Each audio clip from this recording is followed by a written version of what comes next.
اللہ پاک کی ذات بابرکات نے سورۃ مائدہ کی آیت نمبر 41 میں منافقوں کی کچھ حرکتیں اور کچھ یہودیوں کی حرکتیں جو کہ نبی کریم علیہ الصلوۃ والسلام کو بظاہر تکلیف دہ تھیں وہ بیان فرمائی ہیں، اور اللہ تعالیٰ نے اپنے پیارے حبیب علیہ الصلوۃ والسلام کو ارشاد فرمایا کہ اے میرے پیارے حبیب علیہ السلام، یا ایھا الرسول، اے میرے پیارے رسول۔ یہ محبت بھرا لقب اللہ تعالیٰ نے ہمارے پیارے نبی کو عطا فرمایا ہے، اور بھی کئی القابات عطا فرمائے ہیں۔ یا ایھا النبی، یا ایھا الرسول، یا ایھا المزمل، یا ایھا المدثر، یاسین، طٰہٰ۔ یہ محبت بھرے القابات اللہ تعالیٰ نے حضور علیہ الصلوۃ والسلام کو عطا فرمائے ہیں۔ پہلے انبیاء علیہ الصلوۃ والسلام کو جب اللہ تعالیٰ خطاب فرماتا تھا تو ان کے نام خدا تعالیٰ نے لے کر ان کو خطاب فرمایا، یا آدم، یا نوح، یا لوط، یا ہود، یا ابراہیم، یا موسیٰ، یا عیسیٰ۔ تو یہ محبت کی علامت ہے کہ کسی کو القابات کے ساتھ بلایا جائے۔ تو نبی پاک علیہ الصلوۃ والسلام کو اللہ تعالیٰ نے بڑے پیارے پیارے اور محبت بھرے القابات کے ساتھ خطاب فرمایا ہے۔ ان میں سے ایک لقب ہے رسول، یا ایھا الرسول، جس کا معنی ہے اے رسول، اور عربی میں اس کا معنی کیا جائے تو معنی بنتا ہے یا رسول اللہ۔ خدا کی ذات بابرکات نے آگے فرمایا، لا یحزنک، نہیں آپ کو وہ پریشان کر سکتے، الذین یسارعون فی الکفر، جو لوگ کفر کرنے میں جلد بازی کرتے ہیں، یعنی جب ان کو ان کے بڑے کافر بلاتے ہیں بت پرستی کی طرف، شرک کی طرف، تو وہ دوڑ کر جاتے ہیں ان کی طرف۔ من الذین قالوا، ان لوگوں میں سے جو کہتے ہیں آمنا، ہم مسلمان ہیں، بافواہہم، مگر اپنے منہوں سے، اپنی زبانوں سے۔ اے میرے پیارے حبیب علیہ السلام، جو لوگ صرف اور صرف زبان سے، صرف اور صرف منہ سے اپنے آپ کو مسلمان کہتے ہیں، اے میرے حبیب علیہ السلام، ان کا کفر کی طرف جلدی سے دوڑ کر جانا آپ کو پریشان نہیں کر سکتا۔ وَلَمْ تُؤْمِنْ قُلُوبُهُمْ، اور ان کے دل مسلمان نہیں ہیں۔ خدا نے دونوں چیزوں کا یہاں ذکر فرمایا، زبان کا بھی اور دل کا بھی۔ فرمایا جو قالوا آمنا بافواہہم، جو اپنے منہوں سے تو کہتے ہیں کہ ہم مسلمان ہیں، لیکن خدا تعالیٰ علیم بذات الصدور ہے، وہ دلوں کی باتوں کو جانتا ہے۔ خدا فرماتا ہے وَلَمْ تُؤْمِنْ قُلُوبُهُمْ، اور ان کے دل تو مسلمان نہیں ہیں۔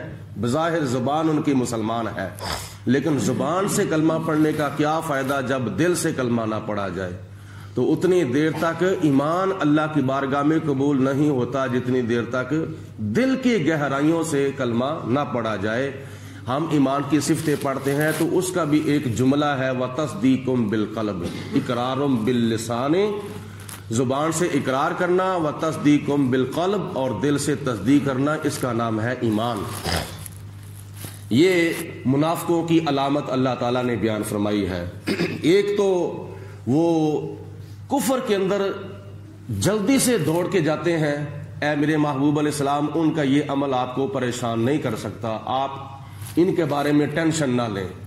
دوسری علامت یہ بیان فرمائی کہ وہ زبان سے تو کہتے ہیں کہ ہم مسلمان ہیں، لیکن میں کہتا ہوں وَلَمْ تُؤْمِنْ قُلُوبُهُمْ، ان کے دل مسلمان نہیں ہیں۔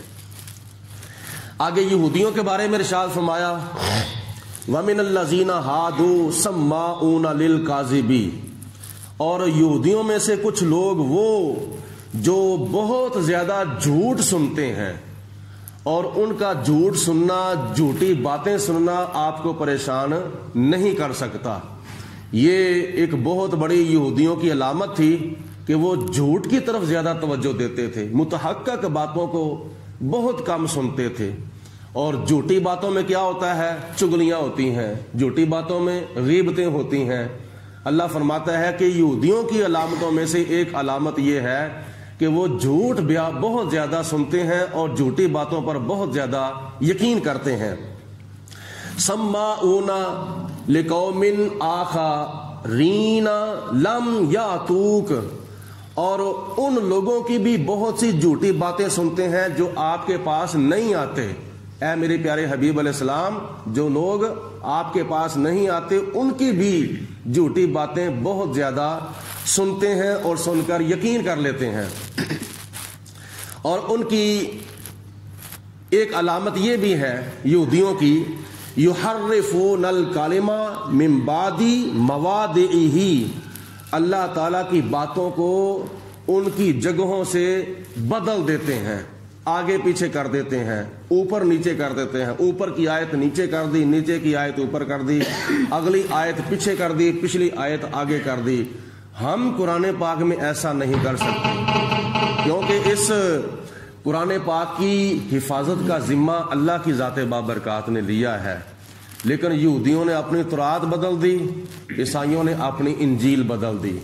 تو اللہ فرماتا ہے یہودیوں کی علامتوں میں سے ایک علامت یہ بھی تھی کہ وہ خدا تعالیٰ کے احکامات کے اندر چینجنگ پیدا کر دیتے تھے، تبدیلی پیدا کر دیتے تھے. یحرفون الکلمہ من بعد مواضعہ، اور وہ ایسا کرتے تھے کہ جو کوئی امیر دولت مند اوپر والا بندہ، اوپر والا کوئی یہودی غلط کاری کرتا تھا تو اس کو وہ گنجائش دے دیتے تھے، کہتے چلو خیر مار چھوڑو، 100 کوڑے مارو اور اس کو چھوڑ دو. کیونکہ بعض ایسے احکامات تورات کے اندر بھی ایسے تھے کہ جو قرآن پاک میں ہیں. یہ اللہ کی ذات بابرکات نے ارشاد فرمایا کہ یہودی جو تھے وہ تورات کے احکامات کو بدل دیتے تھے، اور جو غریب آدمی جرم کر لیتا تھا اس کو پوری سزا دیتے تھے. یہ بھی ان کی ایک ہٹ دھرمی تھی اور اللہ تعالیٰ کی کتاب کے ساتھ وہ ایک خیانت کرتے تھے. یقولون ان اوتیتم ھذا فخذوہ، اور وہ آپس میں ایک دوسرے سے کہتے تھے، یہودی آپس میں ایک دوسرے سے کہتے تھے اگر تمہیں یہ تحریف شدہ کلام مل جائے تو اس کو پکڑ لو، اس کو قبول کر لو، اس کے اوپر عمل کر لو. یعنی تبدیل شدہ کلام تمہیں ملے تو اس کے اوپر عمل کر لو. وَإِن لَّمْ تُؤْتَوْهُ، آیت ملے جو تبدیل ہوئی ہو تو اس کو لے لو، اس کو اپنا لو. اگر تمہیں صحیح ملے، اس کے علاوہ ملے تو اس سے بچو. وَمَن يُرِدِ اللَّهُ فِتْنَتَهُ، جس کو اللہ کی ذات بابرکات گمراہ کر دے، فَلَمْ تَمْلِكَ لَهُ مِنَ اللَّهِ شَيْئًا، تو تم میں سے کوئی بھی ایسا شخص نہیں ہے کہ جو اللہ تعالیٰ کے عذاب سے اس کو بچا سکے یا اللہ تعالیٰ کے عذاب سے اس کو بچانے کا اختیار رکھے. کوئی بھی ایسا شخص نہیں ہے. اللہ جس کو گمراہ کرے، اور اللہ تعالیٰ اتنی دیر تک کسی کو گمراہ نہیں کرتا جتنی دیر تک وہ خود گمراہ نہیں ہوتا اپنی ہٹ درمی کی وجہ سے. شیطان کو اللہ تعالیٰ کی ذات نے گمراہ تو نہیں کیا، لیکن پہلے شیطان گمراہ ہوا تھا تو اس کے بعد خدا کی ذات بابرکات نے اسے پوچھا کہ تو نے میرے آدم کو تعظیمی اور ادب کا سجدہ کیوں نہیں کیا؟ تو اس نے آگے سے اپنے دلائل دینے شروع کر دیے کہ میں ٹھیک ہوں، یہ غلط ہے، تو نے مجھے آگ سے پیدا کیا ہے، اس کو تو نے مٹی سے پیدا کیا ہے، اور تو دوسرے نمبر پر اس کو تو نے ابھی پیدا کیا ہے، مجھے تو نے کروڑوں سال پہلے پیدا کیا ہے، میں کیسے اس کو سجدہ کر سکتا ہوں؟ اس نے آگے سے اپنے دلائل دینے شروع کر دیے. تو اللہ کی ذات بابرکات نے فرمایا اب تو گمراہ ہو چکا ہے، لہذا اور اس کے بعد تو اپنی ضد کے اوپر اڑ گیا ہے، بے ادبی کے اوپر، بے حرمتی کے اوپر اڑ گیا ہے، اب میں نے تجھے کیا نام ہے ہدایت کی توفیق ہی نہیں دینی. اس کا مطلب ہے کہ اللہ تعالیٰ جس کو گمراہ کر دے اور جس کو خدا گمراہ کر دے اس کو پھر کوئی راہ راست پہ لانے والا نہیں ہے. تو اتنی دیر تک خدا کسی کو گمراہ نہیں کرتا جتنی دیر تک وہ اپنی ہٹ درمی سے اور اپنی ضد بازی سے خود گمراہ نہ ہو جائے. اللہ تعالیٰ کی ذات بابرکات نے آگے فرمایا اولئک الذین لم یرد اللہ، اللہ فرماتا ہے یہ لوگ وہ ہیں جن کے بارے میں خدا نے ارادہ ہی نہیں کیا ان یطہر قلوبہم کہ اللہ تعالیٰ ان کے دلوں کو پاک کر دے. یہ لوگ وہ ہیں یعنی منافق قسم کے اور یہودی قسم کے، یہ وہ لوگ ہیں جن کو خدا تعالیٰ نے پاک کرنے کا ارادہ نہیں کیا، یعنی ان کے دلوں کو میں نہیں پاک کرنا چاہتا. اگر یہ قلبی طور پر پلید ہیں تو پلید رہیں، کیونکہ اپنی ہٹ درمی کے اوپر یہ اڑے ہوئے ہیں.